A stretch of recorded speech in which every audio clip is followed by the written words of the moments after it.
la parole au premier orateur élu des groupes, M. Claude Goasguen, pour le groupe Les Républicains Indépendants. Merci pour cet hommage, car l'hommage est un exercice difficile.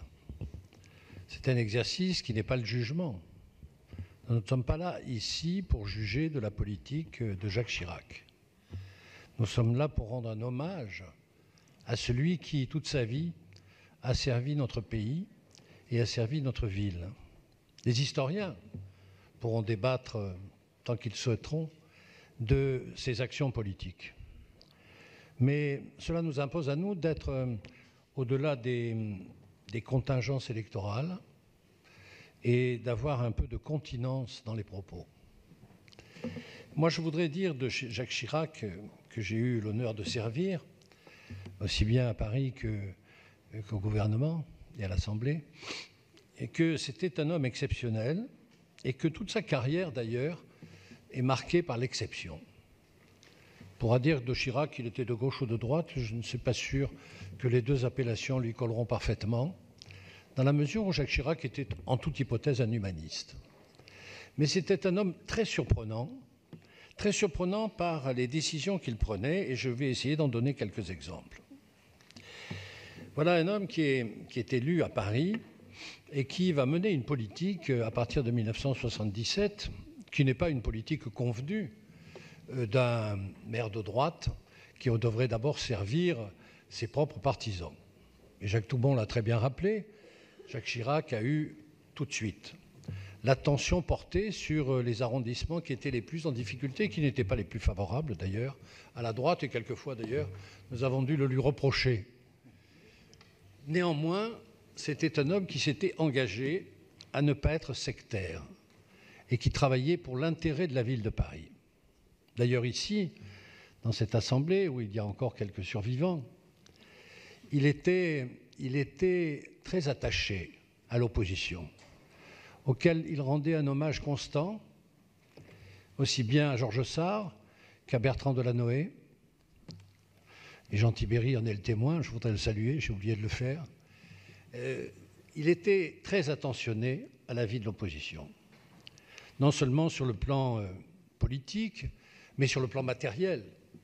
L'opposition ne manquait de rien, voire même quelquefois, elle en avait plus que la majorité. C'est toujours le même reproche que la droite lui reprochait de temps en temps. C'était un homme donc on n'attendait pas, de la part de ce combattant redoutable sur le plan politique, que tout d'un coup, il fasse une large ouverture à ceux qui étaient ses pires opposants. Et il le fit. De la même manière, et c'est le deuxième exemple, il est élu en 1977 et il sort d'un statut qui est un statut où la ville de Paris, en réalité, n'existe pas. La ville de Paris, depuis un siècle et demi, est soumise à une tutelle tatillonne venant du bonapartisme qui fait que le maire de Paris, le président du Conseil, est en réalité un organisateur des festivités nombreuses et sans doute agréables, mais enfin qui témoigne d'une grande absence de la ville de Paris sur le plan international. Et Jacques Chirac découvre tout de suite qu'il faut donner à Paris cette tension internationale qui est sa caractéristique. C'est la ville lumière internationale autour de la francophonie qu'il va créer avec des adjoints. J'étais son adjoint en relations internationales avec Pierre Lelouch, avec Didier Quentin qui aujourd'hui est député. Nous avons parcouru le monde pour rétablir l'image de la ville de Paris autour de Jacques Chirac. Car au fond, Paris n'était plus représenté que dans la littérature, au cinéma, dans une affection qu'on portait à la ville de Paris, mais là, Jacques Chirac a redonné une espèce de lumière universelle à la ville de Paris. En Afrique, bien entendu, en Asie dont il aimait particulièrement la culture, là encore, côté iconoclaste, il aimait davantage les cultures des arts premiers ou de l'Afrique ou de l'Asie plutôt que la culture européenne qui ne le passionnait pas.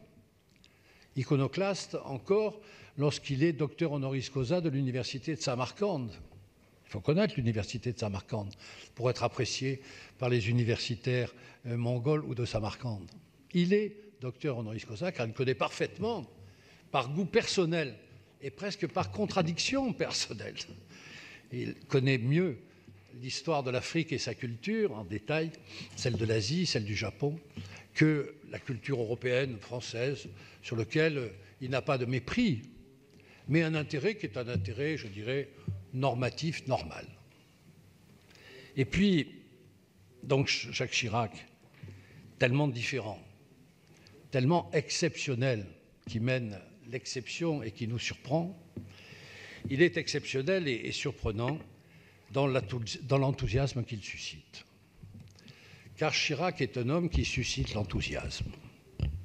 Il a autour de lui des combattants qui ne sont pas seulement des combattants de sa propre formation politique. Je n'ai jamais été totalement d'accord avec les idées politiques de Jacques Chirac. Et je l'ai suivi aveuglément avec certains de mes amis qui ne venaient pas du même univers. Eh bien, c'était un homme qui avait un tempérament qui attirait. J'ai quelques souvenirs personnels, je ne vais pas vous accabler de souvenirs personnels, mais j'en ai un avec Jacques Toubon. Nous étions dans une école du 13e arrondissement de Paris, et quand Jacques Chirac est rentré dans cette école, c'était un spectacle incroyable. Et d'autres écoles aussi, un spectacle incroyable, que ces gosses qui se jetaient sur lui, littéralement, qui lui montaient sur les épaules, j'en ai même eu un qui montait sur sa tête, en hurlant « Chirac, Chirac, Chirac ». Rien n'avait été préparé.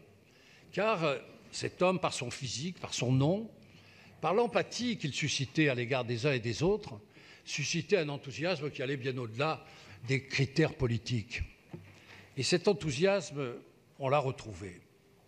On l'a retrouvé dans le monde entier. Je me souviens des foules considérables d'Abidjan, des foules considérables que je n'étais pas, mais que nous avons su apprécier à Alger, malgré toutes les difficultés. Les foules considérables en Asie, au Japon, où Jacques Chirac était l'équivalent de la grande vedette Alain Delon que les Japonais adoraient. Il n'y avait que 2 Français qui existaient, Jacques Chirac et Alain Delon. Personnellement, je préférais Jacques Chirac, mais les Japonais aussi. Un enthousiasme exceptionnel qui tenait en réalité à sa personnalité, à ce goût. Il s'arrêtait aussi bien dans les rues d'Osaka que dans les rues du 13e arrondissement ou du 19e, car Jacques Chirac enthousiasmait. Et cet enthousiasme, je voudrais finir ce bref hommage, j'aurais tellement de choses à dire avec nos compagnons, cet enthousiasme a perduré. Les derniers jours que nous avons connus montrent que cet enthousiasme n'est pas tombé, bien au contraire, pour des raisons qu'il faudra examiner de très près. Jacques Chirac est devenu encore plus populaire qu'il ne l'était de son vivant. Sans doute parce que des générations entières ont été marquées par les symboles de Jacques Chirac dans des émissions amusement. Le nom de Jacques Chirac est un nom très populaire, mais surtout, sans doute que les Français ont cru comprendre dans ces derniers jours à quel point la souffrance avait marqué cet homme et sa discrétion. Voilà un homme qui était doté d'une vitalité exceptionnelle. Exceptionnelle. Je n'ai jamais rencontré d'homme d'une telle vitalité. Et voilà que cet homme, dans les dernières années de sa vie, est tombé dans un silence, donc aucun pensait qu'il était volontaire, mais que la souffrance le touchait profondément. Et cette fin de vie de Jacques Chirac a sans doute contribué encore un peu plus à faire de lui un homme exceptionnel dans l'esprit des Français. Il faut se rappeler que l'hommage, le plus bel hommage qui a été réalisé, loin des jugements, c'est celui qu'a remporté Madame la maire, lorsqu'il parlait de François Mitterrand.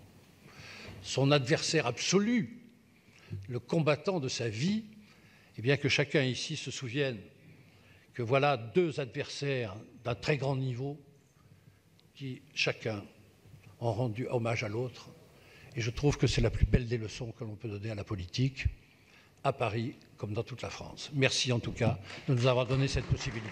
Merci beaucoup Claude Goasguen.